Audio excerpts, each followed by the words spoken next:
교재는 171페이지. 세 번째 문제 살펴보도록 하겠습니다. 다음 기말 12월 31일 결산 정리사항을 회계 처리하고 마감하시오. 총 5문항이 출제되고 있습니다. 이 5문항에는 일반 전표 입력에 입력할 수 있는 수동 결산과 결산 자료 입력을 통해서 전표 추가하는 자동 결산 나눠져 있습니다. 그래서 여러분이 일반 전표 입력, 즉 수동 결산을 먼저 하고 자동 결산을 넘어가셔야 됩니다. 수동 결산하지 않은 상태에서 자동 결산에서 먼저 하고 전표 추가를 하시면 문제가 발생됩니다. 그래서 반드시 일반 전표 입력을 통한 수동 결산을 하고 결산 자료 입력을 통한 자동 결산을 한다라는 거 놓치지 마세요. 자, 첫 번째, 기말 현재 5월 1일에 지급한 보험료의 미경과분이 50만원 계상된다. 자, 일반 전표 입력에 5월 1일자 열어보겠습니다. 우리 회사가 보험료를 비용 처리했어요. 비용 처리했으니까 내년도분만큼, 즉 미경과된 것만큼만 자산 처리하면 되죠. 자산명이 선급 비용이죠. 12월 31일 차변에 선급 비용이 되겠습니다. 어이구, 선급금으로 했어요. 수정하시면 되죠. 선급 비용.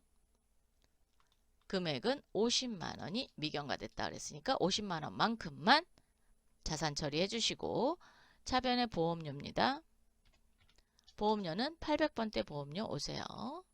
821번 이렇게 정리해 주시면 되겠네요. 두 번째, 기말 현재 단기 대여금에 대한 이자 미수액 계상. 이것도 수동 결산이네. 표시를 안 했네요. 여기. 단기 대여금이니까 내가 돈 빌려준 거죠. 이자 받았어야 되는데 아직 못 받았어요. 그럼 어떻게 해요? 오, 미수수익. 맞아요. 차변에 미수수익 걸어주시고요. 15만원 계상해 주십시오. 대변에 이자 수익이죠. 즉 올해의 이자만큼 올해의 단기에 반영시켜야 되기 때문에 아직 받지 않은 수익이기 때문에 미수수익, 대변에 이자 수익 이렇게 분기하시면 되겠습니다. 5문제 중 2문제는 수동결산, 즉 일반 전표 입력에 입력하는 문제 또는 간혹 가다가 한 문제만 있을 수 있고 4문제가 자동 결산되는 문제가 있어요. 어쨌든 자동 결산은 3문제 이상이다라는 거. 3문제의 기본은 매출채권 잔액에 대해 1% 대손충당금 보충법으로 설정하다. 얘는 자동 결산이에요. 보충법의 계산식을 알아야 되죠. 어떻게 되죠? 채권 잔액 곱하기 설정률인 1%를 곱하고 대손충당금 잔액이 있다? 그러면 빼주셔야 됩니다. 이게 보충법이에요. 그럼 전체 메뉴 클릭하셔서 결산자료 입력 먼저 열겠습니다. 1월부터 12월까지 열어주세요.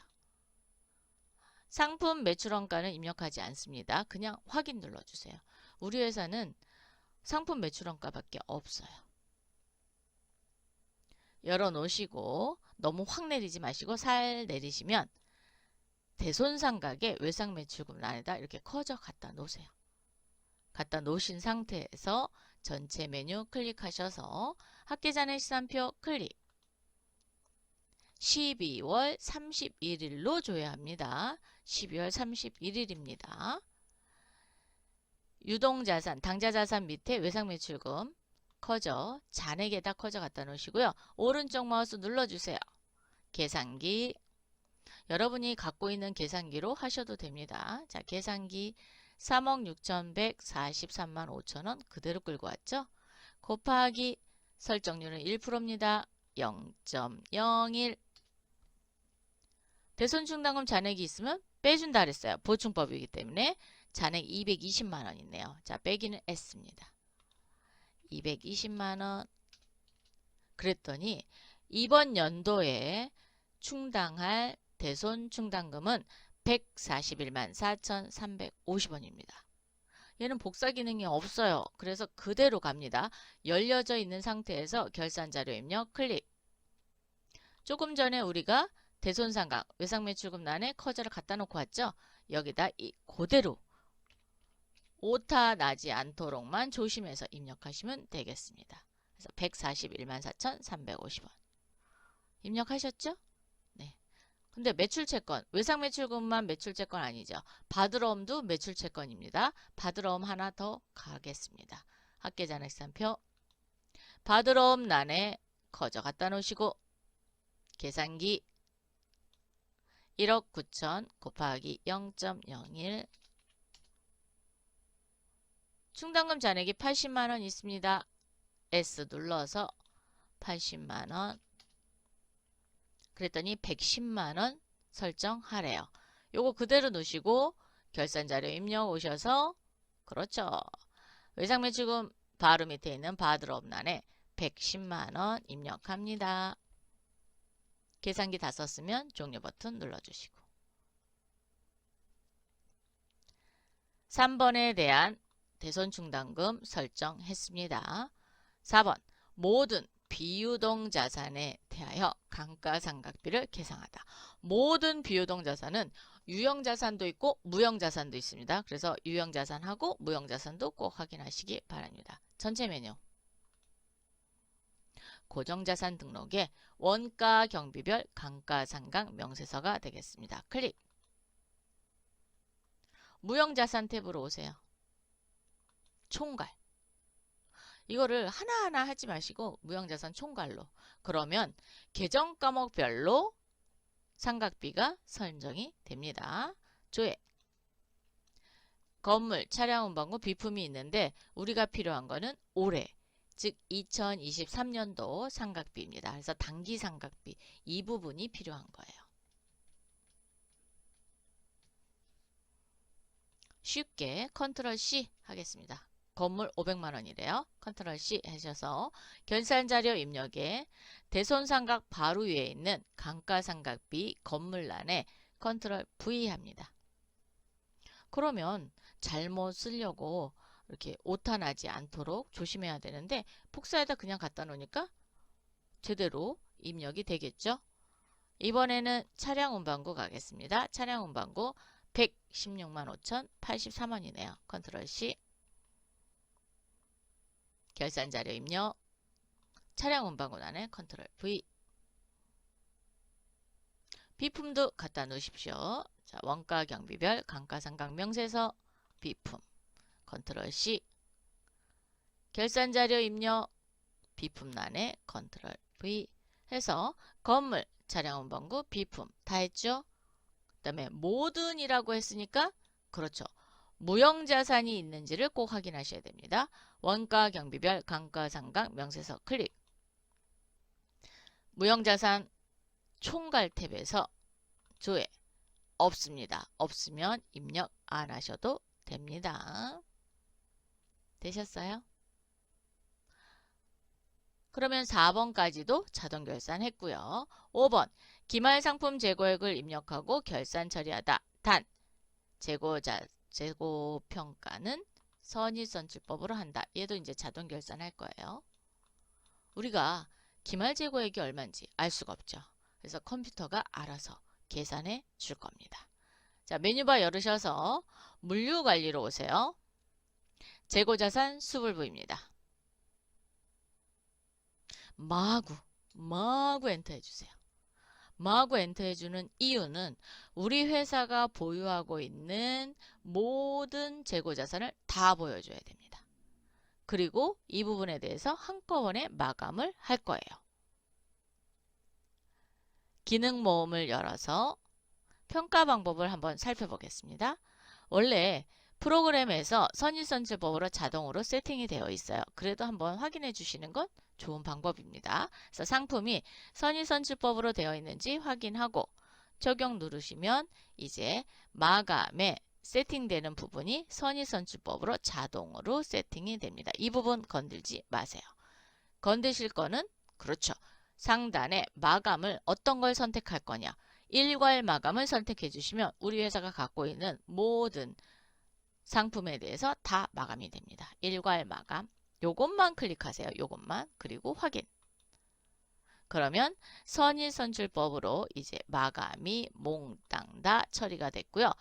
지금 마감이 여 이러면 다 된 거예요. 근데 무는 거래량이 없다는 겁니다. 즉 사고 판 게 없는 거예요. 대신 부로만 안 돼 있으면 됩니다. 부는 마감이 아예 안 된 겁니다. 그래서 그것만 빼놓고 여 또는 무로 되어 있다. 그러면 마감이 다 됐습니다. 그러면 각 품목마다 재고 금액을 다 더해야 되냐?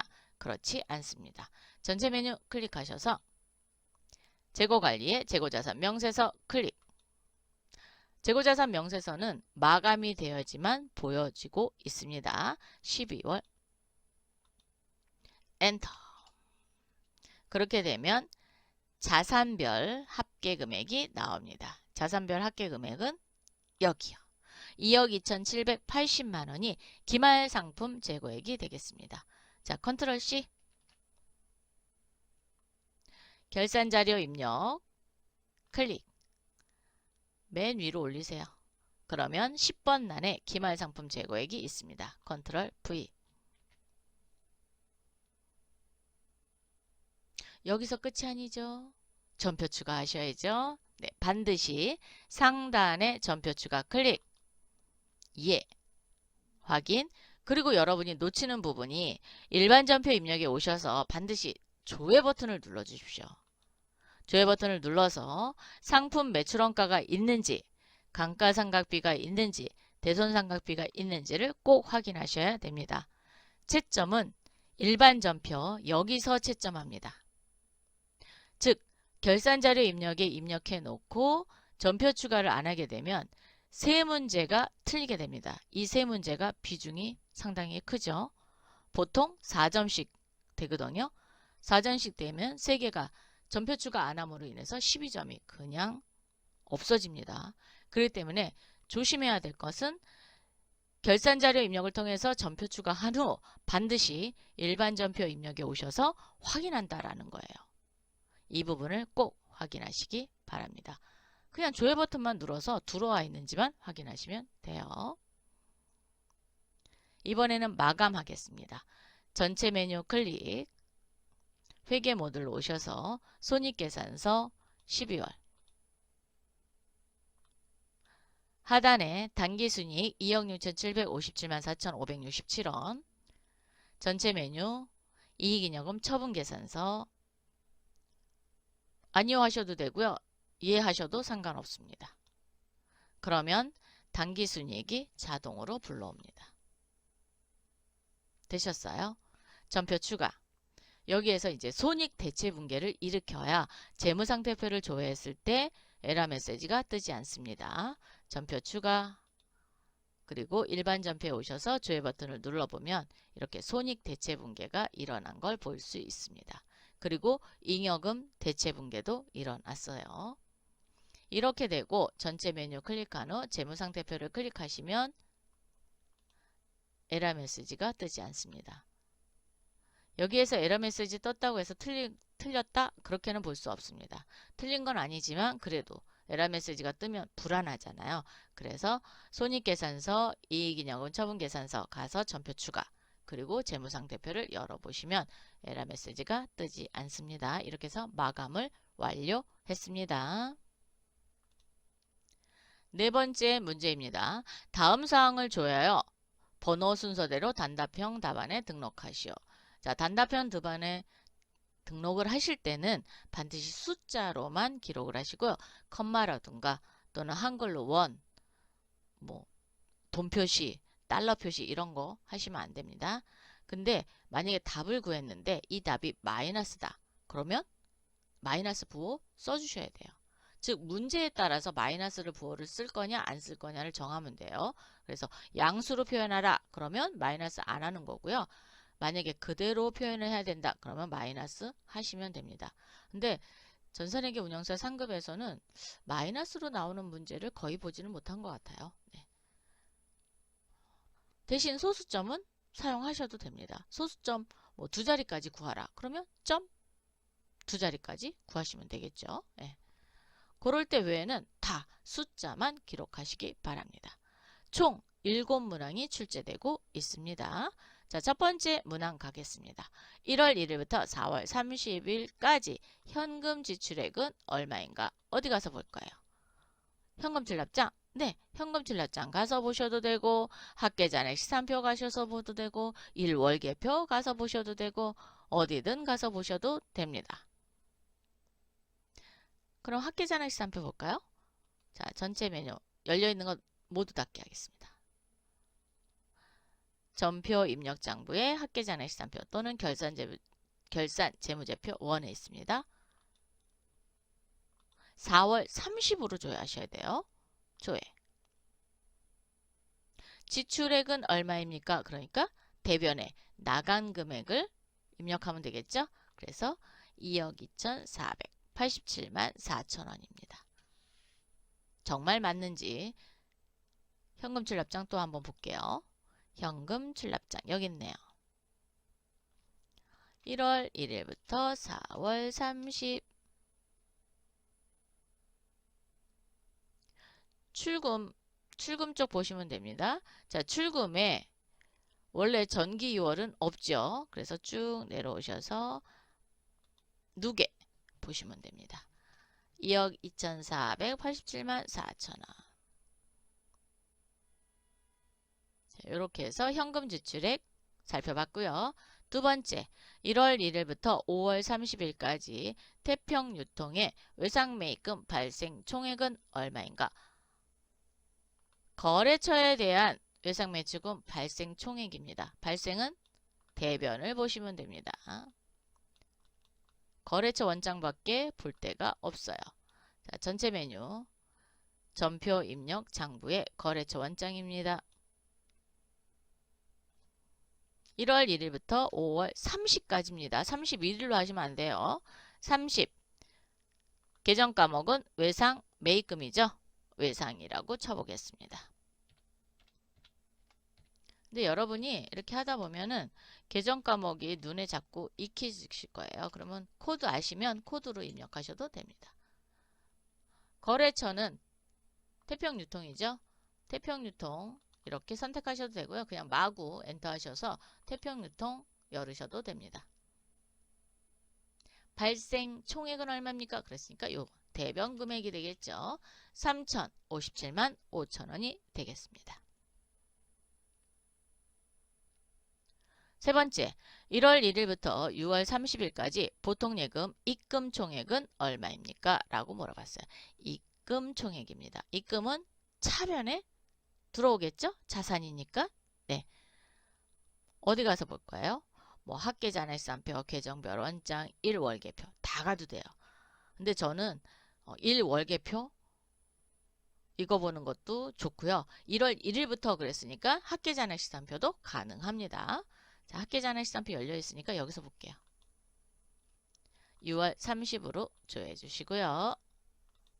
외상 보통예금이니까 보통예금 커져 갖다 놓고 입금 총액이니까 요 금액이죠. 요 금액. 합계금액. 잔액 보시면 안 됩니다. 요 금액입니다. 합계금액. 3,800만 원이 답이네요. 요게 이번 연도에 들어온 돈이 되겠습니다. 그리고 지출액.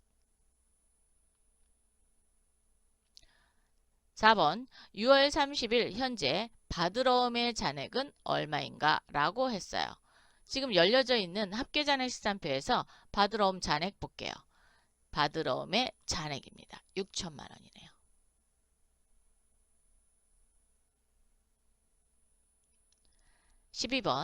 12번이래요. 5번 12월 31일 현재 토스터기의 재고 금액은 얼마입니까? 12월 31일 현재입니다.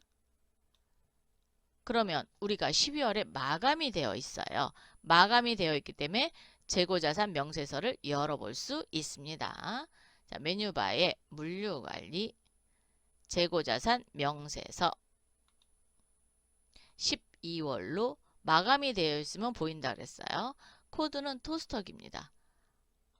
전체를 열어서 보시면은 전체 금액이 나오기 때문에 더해야 돼요. 그래서 불편하니까 이럴 경우에는 토스터기만 찾는 거예요. 토스터기 찾았더니 1억 6,550만 원이네요. 재고 금액은 1억 6,550만 원. 6번 1월 1일부터 12월 31일까지 한국채택 국제회계 기준 KIFRS 포괄손익 계산서에 표시되는 매출원가는 얼마인가? 지금 KIFRS 포괄손익 계산서를 보라 그랬으니까 여기 가서 보세요. 딴 데 가서 보지 마시고요. 자, 메뉴바 회계 모듈로 오셔서 KIFRS 재무제표 포괄손익 계산서 클릭. 12월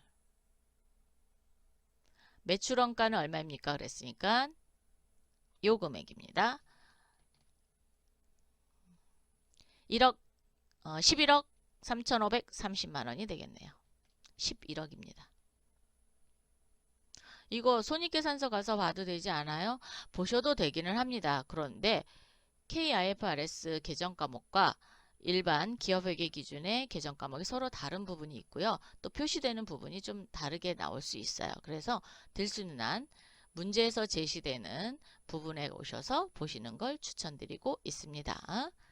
7번째, 12월 31일 현재 한국채택 국제회계 기준 KIFRS에 의한 재무상태표에 표시되는 유동부채 중 매입 채무의 금액은 얼마인가? 라고 물어봤네요.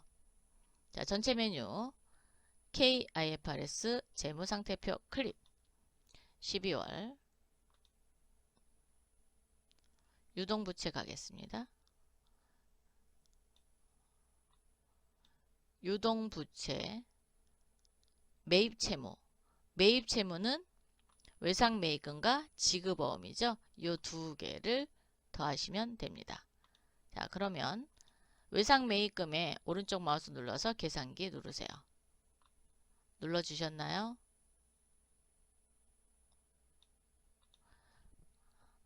(5억 4,641만 원)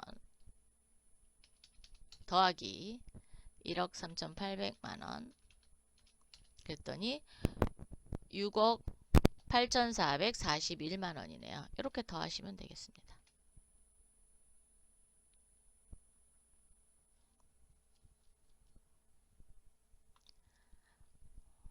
지금까지 제1회 모의 문제를 모두 풀어봤습니다.